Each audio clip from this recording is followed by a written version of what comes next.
guys! Hello world! In this video, I am about to show you the Philippines' most successful entrepreneurs.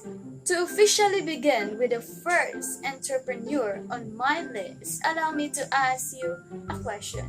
What comes into your mind when you see this photo? If you are thinking what I am thinking, or if you enjoyed unlimited rice in the Philippines, I hope you know Mr. Edgar Silla. Edgar Silla is the brain behind Mang Inasal, is widely regarded as the Philippines' pioneer in limitless rice meal. Silla is native from Iloilo City, dropped out of college at the age of 19 to start his own laundry and developing business. When he's 26 years old, he decided to launch the fast food restaurant Mang Inasal, meaning Mr. Barbecue, in his native Hiligaynon in 2003. In his hometown, the first branch was erected in a mall parking lot. The restaurant was a huge success. Jollibee's Tony Cactiong bought Mang Inasal for 5 billion pesos after hearing about Sia's growing business. Sia invested the proceeds from the sale of Mang Inasal into banking and healthcare. He is the country's youngest billionaire at the age of 42. According to Edgar Silla, aka Mr. Barbecue, don't be afraid if your idea is crazy, because good things come from crazy ideas.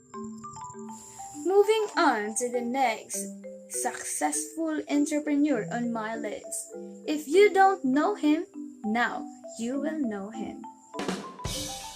John Gokongwei Jr. was the heir to one of Cebu's wealthiest families.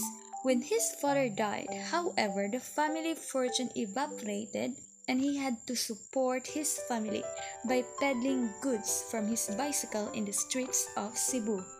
He then began to trade by boat and truck until he began importing from the United States.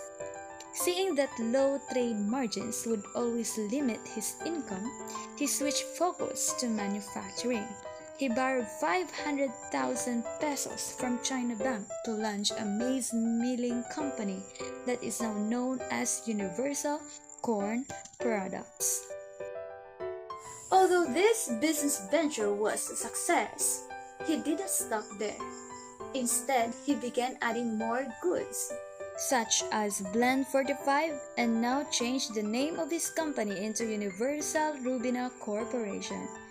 Gokongwei died in 2019 at the age of 93. His family is now one of the most successful Filipino business families and owns the Rubina Land Corporation, which own Robinsons supermarkets and department stores, as well as the commercial airline Cebu Pacific. John Gokongwei Jr. said, "I don't rely on Feng Shui. I believe hard work brings us good luck and success."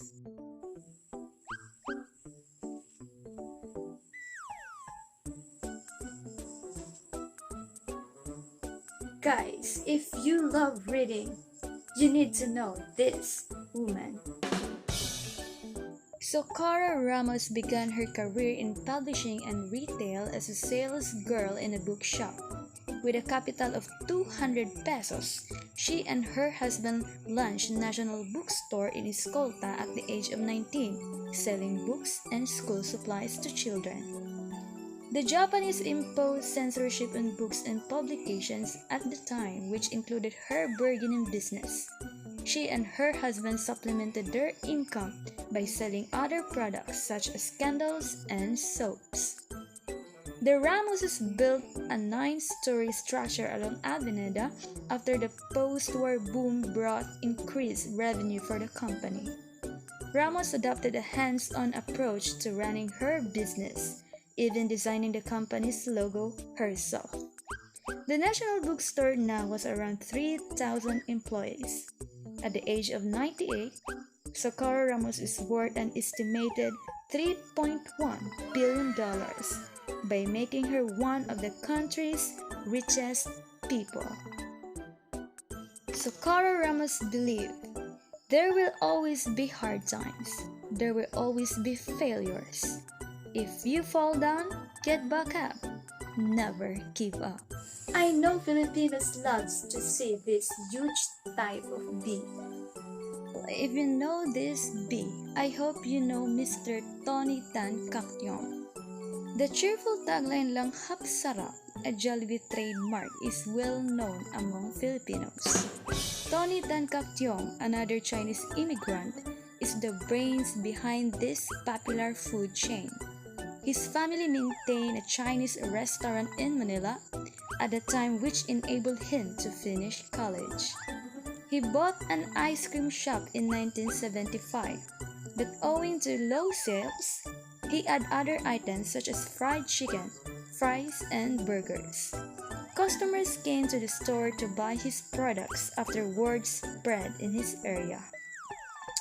Caktiong was able to expand across the country after embracing the fast food business model, growing his humble restaurant into one of the Philippines' most successful business.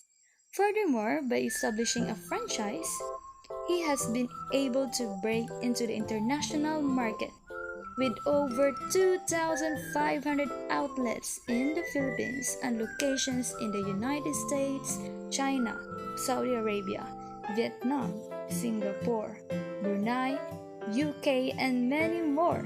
Jollibee is a fast food behemoth. Words from Tony Tan Caktiong. If you dream big and put your dream into action, you will indefinitely make mistakes. But don't be scared to make mistakes. Just be quick to recognize them and learn from them as fast as you can. Who doesn't know SM? In the present situation, you can find SM in almost every corner of the street. There's SM City Malls, SM Hypermarket, and SM Save More.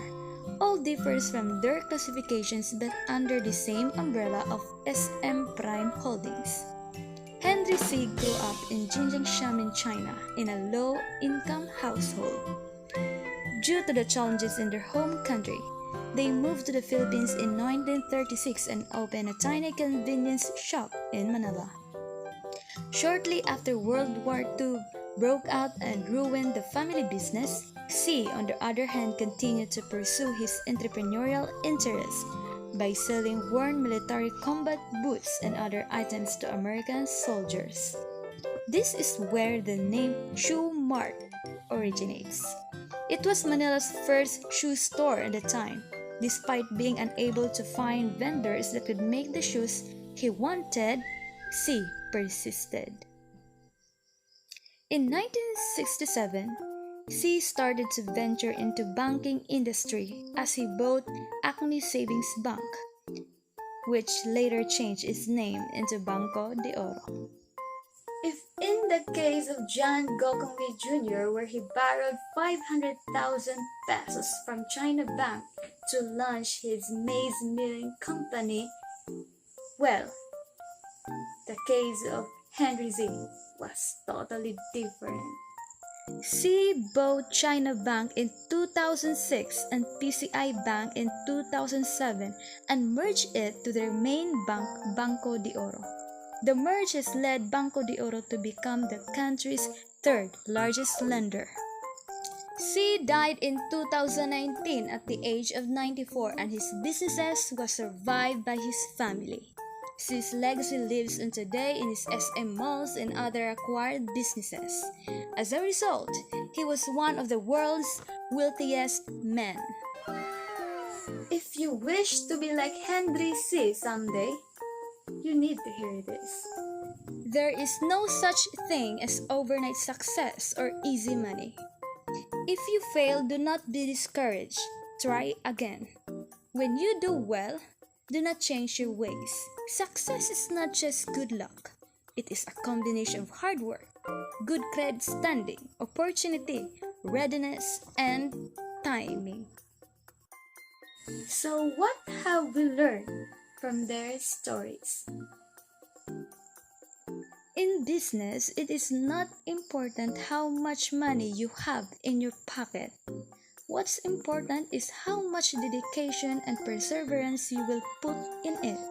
Your hard work is priceless, and your passion to what you're doing is a treasure.